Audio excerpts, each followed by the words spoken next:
ரிஷபராசிக்காரங்க நல்லது கெட்டதை முழுசாக தெரிஞ்சவங்க. சுக்கிரனை ராசி அதிபதியாக கொண்டவங்க. கிருத்திகை 2ஆம் பாதம் 3ஆம் பாதம் 4ஆம் பாதம், ரோகிணி மிருகசீரிடம் 1ஆம் பாதம் 2ஆம் பாதம் நட்சத்திரக்காரங்க. ரொம்ப புத்திசாலிக்காரங்க. ரிஷபராசிக்காரங்க போர்க்குணம் கொண்டவங்க. உங்ககிட்ட சண்டை போட்டு ஜெயிக்கிறது ரொம்ப கஷ்டம். எல்லா இடங்களையும் நேர்மையும் உண்மையும் மட்டுமே நம்பக்கூடியவங்க. உங்களுக்கு சொந்தமோ பந்தமோ அது தப்புனா அது தப்பு தான். வெட்டு ஒன்று துண்டு ரெண்டுன்னு பேசக்கூடியவங்க. உங்களை ஒருத்தர் பஞ்சாயத்துக்கு கூட்டு போகிறார் அப்படின்னா நீங்கள் கூட்டு போகிற பக்கம்லாம் சப்போர்ட் பண்ண மாட்டீங்க. எந்த தரப்பில் நியாயம் இருக்குதோ அங்கே தான் நீங்கள் சப்போர்ட் பண்ணுவீங்க. உண்மை நியாயத்திற்கு மட்டுமே என்றைக்குமே கை கொடுப்பீங்க. உண்மைக்கு புறம்பாக எந்த ஒரு விஷயத்தையுமே செய்ய மாட்டீங்க. இதனால தான் ரிஷபராசிக்காரங்களுக்கு நிறைய கஷ்டங்களும் துன்பங்களும் அதிகமாகவே ஏற்பட்டுக்கிட்டு இருக்கு. புதுமையான சிந்தனைக்கு சொந்தக்காரங்க. பூ போல மனசு, கோபத்தை மறைச்சிட்டு சிரிப்பை மட்டும் காட்டக்கூடியவங்க. எடுத்த காரியத்தை எப்படியாவது முடிச்சிடணும் அப்படிங்கிறதுக்காக கஷ்டப்பட்டு போராடக்கூடியவங்க. தங்களுடைய கஷ்டத்தையும் கண்ணீரையும் கடுகளவு கூட மற்றவங்களுக்கு தெரியாமல் பார்த்துக்குவாங்க. இதனால் பார்க்குறவங்க எல்லாருமே ரிஷபராசியா இவங்களுக்கு என்னப்பா சூப்பராக இருக்கிறாங்க, இவங்களுக்கு என்ன குறைச்சல் அப்படின்னு தான் நினச்சிட்டு இருக்கிறாங்க. ஆனால் சாப்பாட்டு கூட கஷ்டப்படுறது உங்களுக்கு மட்டும்தான் தெரியும். கஷ்ட காலத்தில் திரும்பி பார்க்க கூட ஆள் கிடையாது. ஏதோ தட்டு மாதிரி எந்திரிச்சு நிற்கிறப்போ உங்களை குறை சொல்கிறதுக்குன்னே நிறைய பேர் தேடி வருவாங்க. உங்கள் சொந்தக்காரங்க நண்பர்களுக்கு ஒரு தேவை இருக்குதுன்னா மட்டும்தான் உங்ககிட்ட வருவாங்க. அந்த தேவை முடிஞ்ச உடனே உங்களை தூக்கி போட்டு போயிடுவாங்க. மறுபடியும் அவங்க உங்ககிட்ட உதவின்னு கேட்பாங்க. அவங்க உங்களுக்கு முன்னாடி பண்ணிட்டு போன துரோகத்தை எல்லாமே மறந்துட்டு மீண்டும் அவங்களுக்காக உதவி செஞ்சு ஏமாறக்கூடியவங்க தான் நீங்கள். வாழ்க்கையில் எப்படியாவது முன்னேறிடணும் அப்படிங்கிறக்காக தினம் கஷ்டப்பட்டு உழைக்கிறவங்க தான் ரிஷபராசிக்காரங்க. ஏன் எனக்கு மட்டும் ஏன் இவ்வளோ கஷ்டம் வருது? என்னோடய வாழ்க்கையில் நான் யாருக்குமே கெடுதலையோ கஷ்டத்தையோ துன்பத்தையோ கொடுத்ததில்லை. எனக்கு மட்டும் ஏன் இந்த மாதிரி எல்லாமே நடக்குது அப்படின்னு தான் பெரும்பாலான நபர்கள் சொல்லிக்கிட்டு இருக்கீங்க. ரிஷபராசிக்காரங்களுக்கு பிரச்சனைங்கிறது வரும், அது கொஞ்ச நாள் இருக்கும், அதுக்கப்புறம் அந்த பிரச்சனை போயிடும். இந்த மாதிரி பிரச்சனை வரும் போகும் அப்படிங்கிற நிலைமையில தான் நிறைய நபர்கள் வாழ்ந்துக்கிட்டு இருக்கீங்க. நீங்கள் என்னதான் பிரச்சனையை தவிர்த்தாலும் ஏதாவது ஒரு சூழ்நிலையில் உங்களை நோக்கி பிரச்சனையும் கஷ்டமும் வந்துக்கிட்டு தான் இருக்குது. கடந்த காலகட்டங்களில் தங்களுடைய வாழ்க்கையில் நீங்கள் நல்லது நடக்க போகுதுன்னு நினச்சிட்டு இருந்திருப்பீங்க. ஆனால் உங்களுக்கு அந்த டைமில் ஒரு மிகப்பெரிய ஏமாற்றம் தான். புதுசாக ஒரு சில பிரச்சனைகளும் கஷ்டங்களும் தானாகவே உங்களை தேடி வந்திருக்கும். ரிஷபராசிக்காரங்க சொந்த பந்தத்தை இழந்தாங்க, சொத்துக்களை இழந்தாங்க, தங்களுக்கு நெருக்கமாக இருக்கக்கூடிய உறவுகளையுமே இழந்தாங்க. கடைசியாக நான் மட்டும்தான் எல்லாத்தையுமே இழந்துட்டு நிற்கிறதா இருக்குது, எனக்கு உயிர் வாழவே பிடிக்கலைன்னு சொல்லிட்டு இருக்காங்க. இதுக்கு மேலே என்னால் வாழவே முடியலை சாமி, தயவு செஞ்சு என்னை உன் கூடையே கூட்டிகிட்டு போயிரு. நான் இவ்வளோ கஷ்டப்பட்டதுக்கப்புறம் எனக்கு வாழ்க்கையில் வாழணுங்கிற எண்ணம் சுத்தமாகவே போயிருச்சு. உங்கள் மனசில் கவலையும் துன்பம் தான் அதிகமாகவே இருக்குது. நீங்கள் செய்யக்கூடிய ஒவ்வொரு விஷயத்தையுமே தடுப்பதற்கும் உங்களை அவமானப்படுத்துவதற்கும் இங்கே நிறைய நபர்கள் முயற்சி பண்ணிக்கிட்டு இருக்காங்க. இது எல்லாமே தெரிஞ்சுமே கூட நீங்கள் என்னமோ பண்ணுங்க எனக்கு என்ன வந்துச்சு அப்படின்னு தன்னுடைய வேலையில் மட்டும் என்றைக்குமே குறிக்கோளாக இருக்கிறவங்க தான் நீங்கள். இனி வரக்கூடிய நாட்களில் உங்களுக்கு இன்பத்தையும் மகிழ்ச்சியும் மட்டுமே தரக்கூடிய ஒரு காலகட்டமாகவே அமைஞ்சிருக்குது. இது நாள் வரைக்கும் நடந்த கெட்ட விஷயத்தை எல்லாமே விட்டுருங்க. இனி வரக்கூடிய நாட்களில் உங்களுக்கு எப்படிப்பட்ட நன்மைகள் நடக்க போகுது அப்படிங்கிறத நம்ம தொடர்ந்து பார்க்க போகிறோம். இந்த 2024 முடிஞ்சு 2025 நீங்கள் அடி எடுத்து வைக்கும்போது கடந்த காலகட்டங்களில் ஏற்பட்ட கஷ்ட துன்பங்கள் எல்லாமே 2025 நம்மளுக்கு எதுவுமே இருக்காது, நல்லபடியாக நம்ம லைஃப்பை வாழ போகிறோம் அப்படின்னு அடி எடுத்து வச்ச உங்களுக்கு மிகப்பெரிய ஏமாற்றம் தான். நிறைய பிரச்சனைகள், கடன் பிரச்சனை, அப்போ தொழில் பிரச்சனை, குடும்ப பிரச்சனை எல்லாத்தையுமே சந்தித்து வந்திருப்பீங்க. இன்னும் 2 மாதங்களில் பார்த்தீங்கன்னா உங்களுக்கு இந்த 2025 அப்படிங்கிறது முழுவதுமாகவே முடிய போகுது. அடுத்து 2026 எப்படி இருக்க போகுதுன்னு நினச்சி தான் நிறைய ரிஷபராசிக்காரங்க பயந்துக்கிட்டு இருக்கிறீங்க. இப்போ 2025 10 மாதங்கள் அப்படிங்கிறது முழுவதுமாகவே முடிஞ்சிருச்சு.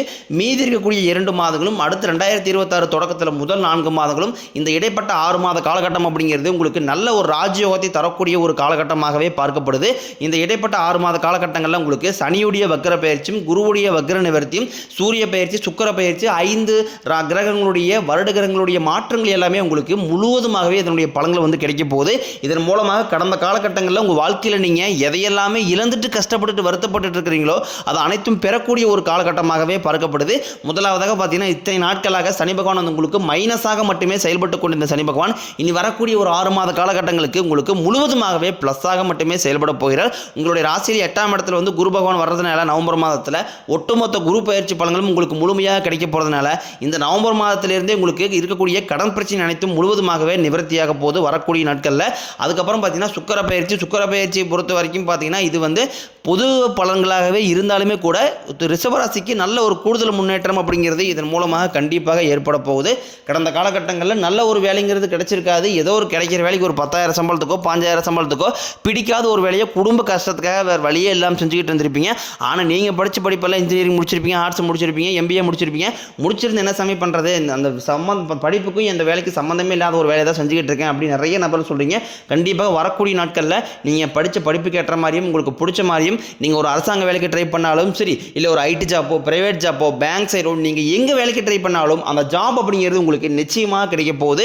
சனி பகவானினுடைய பார்வை உங்களுக்கு நேரடியாகவே இருக்குது. இதன் மூலம் வருமானம் அப்படிங்கிறது பல வழிகளில் வரும்.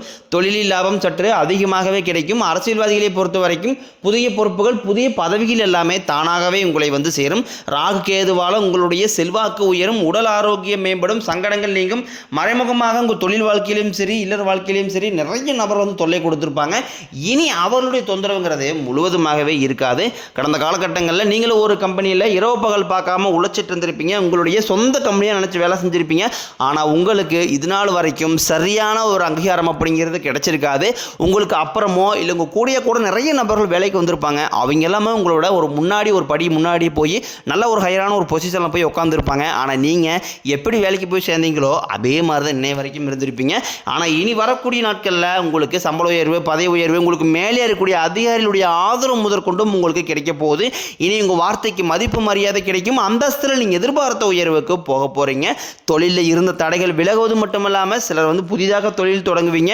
உற்பத்தியில் இருந்த தடைகள் நீங்கி தொழிலை விரிவு செய்வீங்க. வரக்கூடிய நாட்களில் விற்பனை அதிகமாகும். ஏற்றுமதி இறக்குமதி தொழிலில் நல்ல லாபம் கிடைக்கும். நீங்கள் செய்யக்கூடியது சின்ன தொழிலோ பெரிய தொழிலோ நல்ல ஒரு வளர்ச்சி அப்படிங்கிறது நிச்சயம் உங்களுக்கு ஏற்படும். இனி தெய்வ சிந்தனை அதிகமாகும். பெரியோர்களுடைய உதவிகள் கிடைக்கும். உறவுகளில் இருந்த சண்டை சச்சரவு முழுவதுமாகவே விலகும். புதிய நண்பர்கள் உங்களுக்கு உதவி செய்வாங்க. தொழிலில் ஏற்பட்ட நெருக்கடிகள் நீங்கும். முடங்கி கிடந்த நிறுவனங்கள் மீண்டும் இயங்கும். வியாபாரத்தில் எதிர்பார்த்த லாபம் கிடைக்கும். புதிய தொழில் தொடங்கக்கூடிய முயற்சிகள் கண்டிப்பாக உங்களுக்கு வெற்றியை தரும். கடந்த காலகட்டங்களில் திருமண நிலை அப்படிங்கிறது பார்த்தீங்கன்னா ரிஷபராசிக்காரங்களுக்கு நிறைய பிரச்சனையும் சிக்கலையும் மட்டுமே பெரும்பாலும் சந்திச்சிருப்பீங்க. இதில் குறிப்பாக பார்த்தீங்கன்னா பெண்களுக்கு ஏதாவது ஒரு வகையில் எளிமையாக ஈஸியாக திருமணம் அப்படிங்கிறது அடைஞ்சிருது. ஆனால் ஆண்கள் தான் ரொம்ப ரொம்ப பாவம். ஏன்டா ரிஷபராசியில் பிறந்தோம், வேற ஏதாவது பக்கத்து ராசியில் பிறந்தா கூட இந்நேரம் திருமணமாவது அடைஞ்சிருக்குமே. ராகு கேதுங்கிறாங்க, ராகு கேது செவ்வாய்ங்கிறாங்க, சுத்த ஜாதகங்கிறாங்க, செவ்வாய் ஜாதகங்கிறாங்க. இதன் மூலமாகவே திருமண வாழ்க்கைக்குள்ளே நாங்கள் அடியெடுத்து வைக்க முடியாமல் கஷ்டப்படுற சாமி அப்படின்னு தான் நீங்கள் சொல்கிறது எல்லாமே எங்களுக்கு புரியுது. கண்டிப்பாக வரக்கூடிய ஒரு 6 மாத காலங்களுக்குள்ள நீங்கள் எதிர்பார்த்த மாதிரியே நல்ல ஒரு வரன் அப்படிங்கிறது உங்களுக்கு விரைவில் அமையப்போகுது. வாழ்க்கை துணையை இழந்த ரிஷபராசி ஆண்களோ பெண்களோ அடுத்து வந்து 2வது திருமணம், அதாவது மறுமணம் பண்ணலாமா வேண்டாமா அப்படிங்கிற ஒரு மிகப்பெரிய குழப்பத்தில் இருப்பீங்க.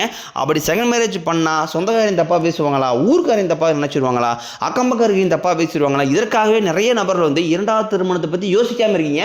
இப்போ இருக்கக்கூடிய பொருளாதார சூழ்நிலையும் இப்போ இருக்கக்கூடிய காலகட்டத்தை வச்சு பார்க்கும்போது ஒரு சிங்கிள் பேரண்டால் இந்த சொசைட்டியை சர்வே பண்ணுறதே ரொம்ப ரொம்ப கடினம். நீங்கள் எதிர்பார்த்த மாதிரியே நல்ல ஒரு மறுவாழ்க்கை அப்படிங்கிறது விரைவில் உங்களுக்கு அமையும். குழந்தைய பாக்கியத்திற்காக இயங்கிய ரிஷபராசி நேயர்கள் பார்த்தீங்கன்னா எங்களுக்கு மேரேஜ் ஆகி 3 வருஷம் ஆகுது சாமி, 5 வருஷம் ஆகுது, 8 வருஷம் ஆகுது, நாங்களும் போகாத ஹாஸ்பிட்டல் இல்லை, பார்க்காத ட்ரீட்மெண்ட் இல்லை, வாரத்தில் 3 நாள் கோயிலுக்கு போய் வழிபாடு செஞ்சு வந்துட்டு இருக்கோம், ஆனால் எங்களுக்கு குழந்தை பாக்கியமே இல்லை சாமி அப்படின்னு நிறைய நபர்கள் சொல்கிறீங்க.